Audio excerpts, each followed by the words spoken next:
Untuk mengetahui riwayat hidupnya, saya akan membacakan kurikulum vitae Profesor Dr. R.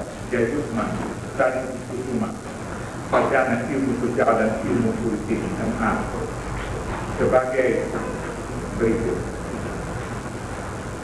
Karena kurikulum vitae ini agak panjang, maka saya akan mengemukakan saja hal-hal yang relevan.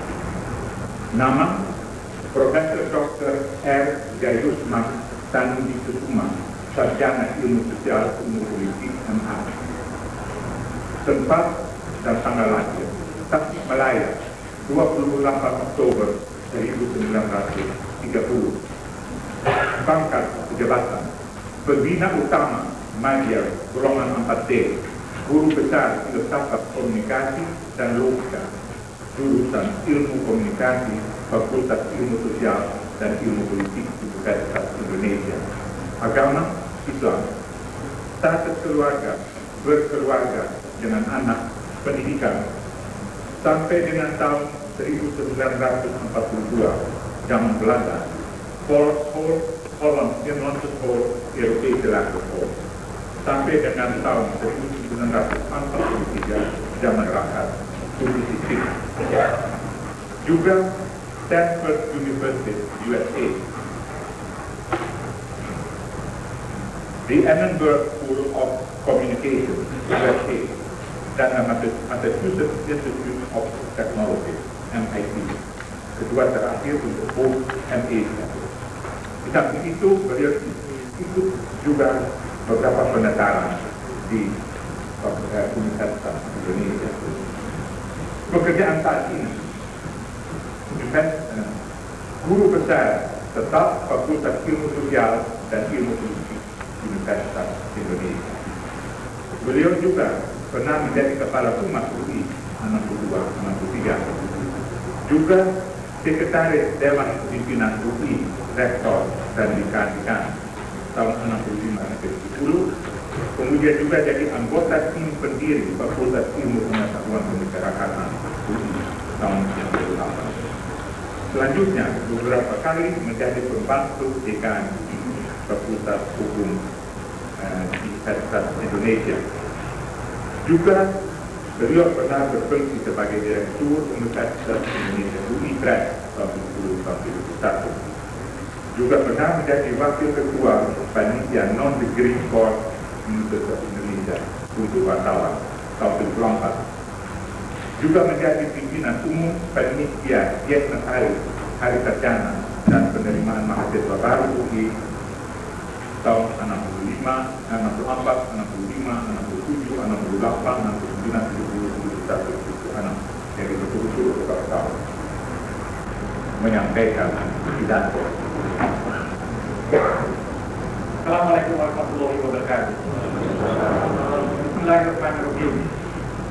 Menjelang putusan pelaksana harian jabatan rektor UI tentang perlunya pidato pembuat yang sebentar lagi akan saya penuhi, maka terlebih dahulu sebuah pengiring kata. Pengiring kata ini dalam bahasa musiknya overture atau prolog, overtura, bahwa dunia komunikasi sebagai hubungan antara ini dalam arti antara ini dan ini. Pearson tahun 61 dari dunia sains dan teknologi menjadikan sebuah rumusan yang disebutnya persamaan kreativitas. Persamaan tersebut berupa persamaan diferensial biasa yang non homogen derajat kedua dengan koefisien konstan sebagai berikut. P kuadrat sampai R sama I sama dengan E kali U fungsi dari D dengan P sama dengan D dt sebagai operator diferensial. Kemudian M melambangkan gerak dalam sebagai prasangka, pikiran negatif, gangguan mental dan semacamnya. R melambangkan hilang atau lenyapnya ide-ide dan bahan lainnya dalam menuju pengertian yang lebih baik. I melambangkan alunan ide atau ideation yang muncul dari berpikir positif, intuisi, pengalaman dan pengetahuan. Semua itu ditunjang oleh kualitas dan sikap pribadi. D kali fungsi dari T melambangkan semangat atau drive yang segera digunakan untuk mencipta atau mengatasi rintangan dalam jalur persoalan. Yang menarik dari pasangan diferensial di atas adalah bahwa setelah dihitung akar-akarnya, maka uraian lanjutan Pearson sampai kepada 3 jawaban khusus, yakni jawaban khusus 1, I lebih besar R pada dibagi 4M, jawaban khusus 2, I sama dengan R pada dibagi 4M, jawaban khusus 3, I lebih kecil dari R pada dibagi 4M. Dikatakan pula bahwa saat terjadi usaha kreatif adalah jawaban satu sebagai kondisi ini I lebih besar dari F pada biologi 4F. Dan perkataan lain, alunan ide atau ideation harus lebih besar semakin mengatasi rasio R pada terhadap 4M. Dengan perkataan lain pula, itulah mekanisme pelatuk bagi terciptanya usaha kreatif di dunia lain. Menjelang didapatkan mekanisme pelatuk komunikasi, maka perlu kiranya dalam proyek ini disampaikan suatu himpunan rujukan terlebih dahulu yang turut menjelaskan mengapa komunikasi menjadi sedemikian rupa dan apa pula yang terjadi selama masa perkembangannya. Dalam hal itulah dirinya akan cermati dengan bersabar, proyek ini merupakan sebuah bentuk awal atau semacam flashback album pemrograman 3 komunikasi selama ini. Komunikasi itu sendiri. Bahkan ada suatu ketika bahwa komunikasi itu tidak ada rumusan sama sekali. Materi subjek tidak pula jelas.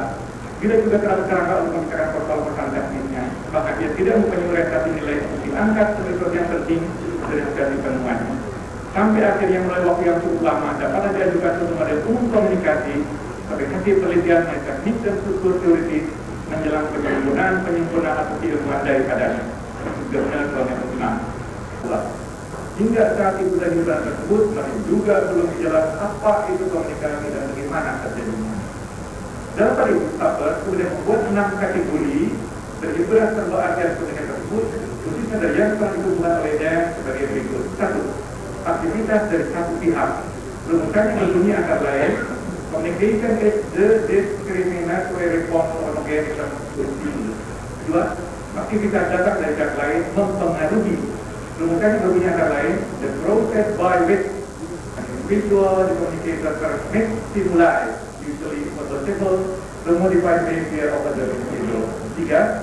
Hubungan adalah sentral. Rumusannya adalah antara lain, communication is essentially the relationship set by the transmission of stimuli and the evocation of response. 4. Pasti adalah yang utama, sharing atau pemilikan.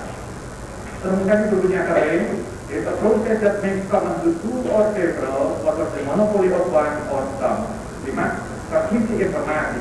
Communication is an information transformation process with originating at the mind and ends at the mind. 6. Penggunaan lambang. Rumusannya adalah antara lain to designate interaction by means of signs and symbols. Dalam menanggapi semua itu, saya dengarkan kalimat-kalimat yang sering digunakan masyarakat sehari-hari. Sering saya dengar kalimat seperti 1. A kurang berkomunikasi dengan B. 2. Gambar itu tidak komunikatif. 3. Agar supaya surat itu dikomunikasikan. 4. Antara anak dan orang tuanya dia itu ternyata ada jurang komunikasi. 5. Dia sangat berhasil karena komunikasi. Dan masih banyak lagi. Sebenarnya kalimat-kalimat tersebut tidaklah perlu menggunakan kata komunikasi karena artinya saat lain. Kata misalnya yang dimaksud adalah kontak. Dan A seorang kontak dengan B dan yang penyebab itu dia tidak diterima di kantor B karena B tidak lupa kepada A. Kedua, yang dimaksud adalah bahwa gambar itu tidak mengandung arti, mungkin tidak berkenan atau tidak bagi orang yang menggunakan gambar tersebut karena perang tersebut. Arti 3 maksudnya supaya diperlihatkan atau dibacakan kepada orang lain.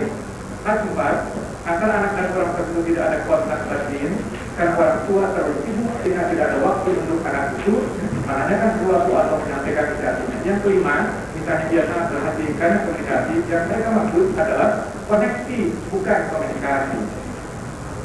Penggunaan demikian sangat penggunaan seorang awam yang mungkin mempunyai pandangan wawasan tersendiri yang dikiranya tepat. Hal tersebut karena lebih berupa dan kata psikologi. Teman sejawat saya seorang staf menghadapi UI yang menuliskan semua psikologi sering mengeluh sebagai berikut.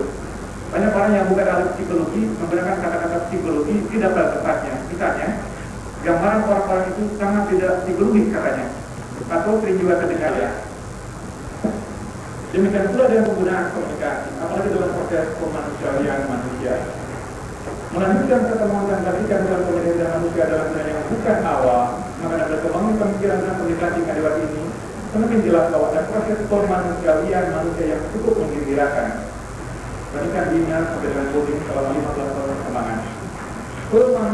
Kemanusiaan manusia adalah suatu proses transformasi dan dalam ini komunikasi dalam orangnya yang khas. Maka mula pandangan bahwa manusia memiliki arifan adalah pada kemampuan yang terlambang. Dan bakat membuat alat-alat kita mengkoordinasi dan mengembangkan otak belakangnya, dia memproduksi pesan, dia mampu mencatat, menyajikan dan menciptakan dalam aspek-aspek kehidupan manusia. tadinya ada kegiatan perkara dan hari. Kemudian mengikut sebagai masyarakat ini kepentingan bersama. Dan hidup dan kerja semakin guna manusia bertahan untuk melakukan aktivitasnya sehari-hari. Dalam praktiknya berdua manusia itu melakukan kerja komunikasi, ada kerja lebih mudah dilaksanakan, membuat hidup menjadi lebih bermakna dan nyaman. Manusia komunikator memberi informasi, dalam melakukan tugas menghibur, dan dengan daya tarik berusaha. Sepertinya usaha itu untuk menolong menang kepentingan, berbagi tugas, mengatakan bahaya, dan merayakan cara yang dicapai dalam hidup bersama. Bukan lagi kalau kita menang dalam satu bidang olahraga. Sehingga dengan demikian berkomunikasi adalah membuat kebenaran dapat apabila yang terpakai. Karena tidak selalu demikian, dia bukan perkara refleksi atau menemukan asal fungsi yang abstrak.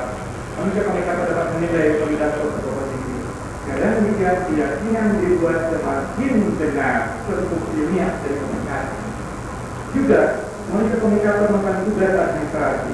Administrator yang memproduksi, membuat pengadaan dan menyelesaikan pesan. Ia menentukan keseimbangan apa yang akan disajikan dengan bandingkan kegiatan dapur orang atau sudah dalam kedua atau pola produksi secara diskusi suatu fungsi organisasi. Namun, kebenaran pun berlaku. Kalau mampu memproduksi pesan, orang harus pula mampu menerima pesan. Dan perkara lain, dalam kaitan tersebut manusia harus mampu pula membuat persepsi tentang berbagai peristiwa. Sehingga pemanusiaan manusia semakin manusia pribadi, yakni dari mampu berlambang menjadi lebih arif untuk mencipta dan mengatur. Dalam hubungan di atas, jadi antara komunikator dan komunikan atau antara penerima dan penerima pesan, maupun sebaliknya, terdapat hal yang sama. Dewasa ini maupun dari waktu selanjutnya, kita dilindungi berbagai produk modern sosialisasi, tapi komunikasi atau paduan antara komputer dan komunikasi. Sehingga tidak mustahil komputer menjadi dukun atau orang delfinnya masa mendatang. Orang menanyakan nasibnya, gajinya, tunjangan jabatannya, jodohnya, penyakitnya kepada komputer. Di salah satu kelompok besar, teman sejawat saya berternak ayam, kemudian hidup dari telur mereka. Di banyak tempat di Eropa, banyak orang hidup tanpa karya, mereka berternak uang di bank, kemudian menerima bunga. Di anjung layang sempadan, mereka orang berternak memori dan berhidup dari informasi. Di dalam era ini, sekalipun dari samar, ada kata bersayap informasi adalah komoditi. Semakin lama kita semakin mengalami esensi revolusi teknologi, khususnya teknologi komunikasi. Akhirnya, muncullah satu pemikiran dan penelitian antara, yaitu antara pengirim dan penerima, yang merumuskan sistem pesan sebagai sistem yang sentral. Sistem ini berhubungan lagi dengan sistem kultivasi, yaitu bagaimana pesan itu berkembang dan besar dalam suatu budaya. Berdasarkan pemikiran ini dilakukan analisa sistem pesan dan analisa sistem kultivasi. Artinya merupakan suatu rentetan pemekaran dan peningkatan kumulatif dari yang disebut cultural indicator study atau studi indikator-indikator budaya. Penelitiannya berlangsung terus menerus sejak awal 67 sampai 10 tahun, kemudian dilanjutkan terus hingga saat ini. Setelah yang dilakukan di Amerika Serikat, khususnya di daerah University of Communication Philadelphia, tapi kemudian oleh pemerintahnya sendiri yang dikerja dikembangkan melalui simposium yang dilakukan di Jakarta tahun 2006, kemudian di Philadelphia tahun 1980, dan akhir-akhir ini di Wina tahun 1984. Yang menarik karena ilmuwan komunikasi adalah bahwa sasaran penelitian tersebut khusus mempertentangkan antara realitas televisi dan realitas dunia nyata. Realitas televisi, yakni sisi televisi itu sendiri sebagai penjaman pesan, dianggap sebagai suatu realitas. Inilah yang tidak lazim dibandingkan oleh penelitian di bidang komunikasi sebelumnya. Di berbagai belahan dunia secara televisi tidak asumsikan oleh peneliti termaksud bahwa kultivasi daripadanya sudah bukan teratur para pemirsa, antara apabila program siaran menyajikan cerita-cerita kekerasan. Maka ditelitilah para pemirsa itu untuk mengetahui bagaimana pandangan mereka terhadap kenyataan sosial. Diasumsikan bahwa mereka yang sudah secara pemirsa, khususnya bagi mereka yang secara pemirsa adegan-adegan kekerasan, mempunyai pandangan atau jawaban televisi. Asumsi ini menemukan kuriositas pertanyaan kebenaran. Penelitian pun dilakukan. Pertanyaan diajukan yang terdapat dalam daftar pertanyaan dan dari penelitian kultivasi dan Serikat Eropa sangat mencekam. Antara lain yang diajukan kepada para responden secara remaja maupun dewasa adalah antara lain 2. Sependapatkah Anda bahwa orang-orang umumnya akan berusaha mengambil keuntungan dari Anda apabila ada kesempatan, ataukah mereka itu memang jujur? 3. Berbicara dengan orang-orang pada umumnya, apakah mereka dapat dipercaya, ataukah Anda tidak bisa terlalu berhati-hati kalau berhubungan dengan orang banyak? Lalu, sependapatkah Anda bahwa seringkali orang-orang berusaha untuk bisa menolong orang lain, ataukah lebih banyak mereka memikirkan diri sendiri? Terakhir, antara lain, agak mencemaskan caranya untuk melahirkan seorang anak dalam menghadapi masa depan seperti sekarang ini. Setuju atau tidak setuju? Dari jawaban para pemirsa, maka tampak sekali gejala yang menonjol, yakni ada perbedaan antara pemirsa yang tergolong jarang sekali menonton atau low viewer dan mereka yang termasuk high viewer. Khususnya yang menonton adegan maupun tidak sekarang pada pertanyaan sama. Perbedaan ini disebut Gebner sebagai diferensial kultivasi. Jawaban-jawaban dari yang termasuk syarat menonton atau pemirsa high viewer ternyata lebih takut, lebih hati-hati, bahkan lebih berdisiplin. Diferensial kultivasinya sangat tinggi, jarang sekali yang negatif, low viewer artinya low viewer lebih tinggi dari high viewer dalam hal presentasi mereka, bahkan sangat jarang lagi yang bernilai 0%. Gejala ini bukan tanpa latar belakang dari undang-undang komunikasi yang melihatkan melahirkannya. Yang dianggap baru oleh para ilmuwan mereka adalah bahwa ada dunia lain yang dianggap realitas selain dunia nyata ini. Dengan perkembangan teknologi yang sudah sangat maju di bawah ini, ukuran wadah dunia lain tersebut, yaitu ukuran layar television termasuk umumnya, berkisar antara ukuran taruh di tangan sampai dengan yang sangat kolosal, jadi 3 kali lapangan tenis yang saat ini terpampang dalam Expo Tsukuba di Jepang. Rujukan Gebner yang berkembang dalam masanya itu ialah apabila seseorang atau instansi membuat persepsi dari suatu peristiwa, maka muncullah suatu picture in the mind. Pada seorang terkabutan itu akan timbul suatu konversi dari picture tersebut menjadi kenyataan tentang peristiwa diucapkan atau tulis. Mengenai bagaimana bekerja konversi itu sendiri dan apa yang menyebabkan terjadi konversi tidak pernah diwariskan olehnya. Maka Sofler sendiri, penulis buku Shock, mengapa hal itu adalah suatu misteri. Juga Vincent yang menulis antara lain tentang Facts to Ecology of Mind masih memandangnya sebagai self-responsive. Khusus tentang konversi ini, satu dan lain hal telah sempat diubah oleh penulis di musim salju menjelang hari-hari Natal, di tahun komunikasi internasional beberapa waktu yang lampau. Hal tersebut dikemukakan mengenai konversor adalah akar dari lembaga komunikasi dalam rangka lahirnya pesan. Selanjutnya, apabila kita lihat peliti model Gebner secara lebih seksama, maka kita dapat menarik suatu pelajaran penting bahwa pendekatan adalah suatu pendekatan optik. Jika apa yang terlahir dari picture in the mind melalui konversi adalah himpunan pesan yang bisa dijamakan dalam film, televisi atau anjungan lainnya dalam bentuk cerita, dokumen, misalnya sebagai produk yang berbentuk realitas kamera. Realitas kamera inilah yang disebut dunia bal di samping dunia nyata. Tidaklah mengherankan apabila setelah itu rumusan komunikasi dari model tersebut dibukukan sebagai interaksi sosial melalui pesan. Ada interaksi dan mungkin hanyalah antara orang berdua atau lebih, tapi tanpa pesan. Misalnya tabrakan biasa. Hal tersebut bukan komunikasi. Tetapi dengan pesan atau melalui pesanlah komunikasi terjadi. Dengan demikian dia menempatkan pesan dalam bentukan yang sentral. Himpunan daripadanya adalah realitas kamera. Stopper mengutip istilah yang serupa dengan realitas ini, demokrasi pada Friedrich, istilah yang digunakan di belakang pada waktu melakukan penelitian Amerika gaya lama pada film-film yang beredar di tahun 2008. Dengan rumusan di atas kata akar yang memungkinkan publik menyatakan persepsi mengenai realitas kamera high atau low, maka terjadilah diferensial kultivasi dalam rangka persamaan kreativitas komunikasi. Sedangkan yang kedua, apabila tidak lagi berperan dan sudah di luar skenario maupun saudara atau lensa kamera, dapat dikatakan sudah keluar tingkat. Pesan maupun perannya sudah selesai. Mereka tinggal lagi memandang ke bilau dan kemudiannya senja yang semakin lembayung oleh perubahan lampu kamera. Jelas ada gap, tapi dengan citra komunikasi, maka antara kedua generasi itu menjadi terjembatani. Misalnya dalam ideologi, ataupun kepribadian bangsa, hingga keseluruhan proses menjadi konfluen, menjadi satu arus yang besar dan sama lain, bersinambung dan lestari. Dan citra komunikasi ini pula yang pada kasih 20 Mei 08, 8 Oktober 28, 17 Oktober 45 dan seterusnya. Wacana kata, akhir kata, Bapak Mendikbud, Bapak Lakar Kementerian UI, serta seluruh hari yang 15, dalam bagian yang paling akhir ini saya mohon maaf sebesar-besarnya karena kuliah saya ini menjadi sedemikian rupa.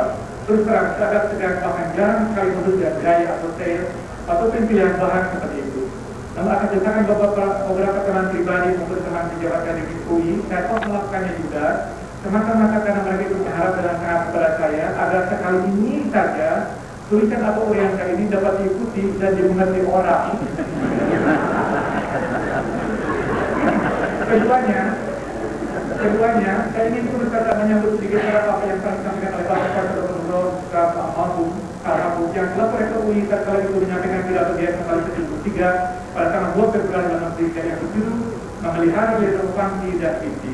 Di akhir kata beliau, saat kita pada topik budaya dan teknologi dipersoalkan bagaimana dapat mencapai perkembangan teknologi dan tetap memelihara warisan budaya dalam arti warisan budaya dapat kita sampaikan secara imbang dan teknologi. Nyatakan selanjutnya, pertanyaan itulah yang harus kita jawab dan karena itulah yang harus kita melalui mulai sekali. Melalui citra komunikasi yang dipancarkan melalui anjung layar kepada dan yang menjiwai realitas kamera yang mencakup juga budaya dan teknologi, mudah-mudahan kita dapat terus kata memelihara relevansi dan visi UI melalui bidang yang saya sebut. Hadirin yang mulia berbahagia, sudah waktunya kiranya hadirin membuka mata hati kembali apabila memang ada yang menutupnya sejak permulaan proyek ini untuk kembali ke dunia nyata di dunia hadirin sekalian. Lagi pula, waktu yang tersedia untuk pidato pembukaan ini pun sudah habis. Sekianlah dan terima kasih. Wassalamualaikum warahmatullahi wabarakatuh. Demikianlah pidato penutupan Profesor Dr. R.J. Usman dan Budi Kusuma sebagai guru besar staff mengenai masalah citra komunikasi dan menurut saya juga penerapan beberapa prinsip komunikasi. Dengan ini perkenankanlah saya sebagai pelaksana harian rektor atas nama Senat Universitas Indonesia menyampaikan selamat kepada Profesor Dr. J. Usman dan Budi Kusuma atas hubungannya sebagai guru besar.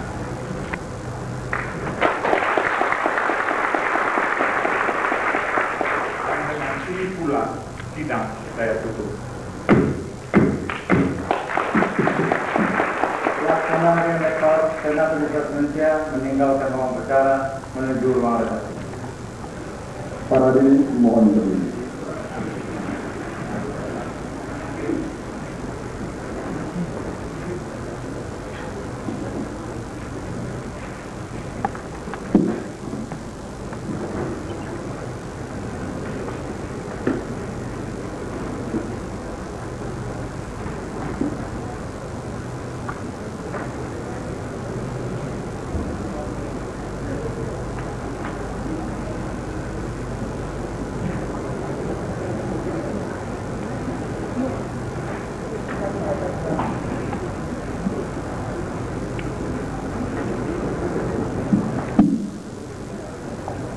Para hadirin, silakan di Senat Universitas Indonesia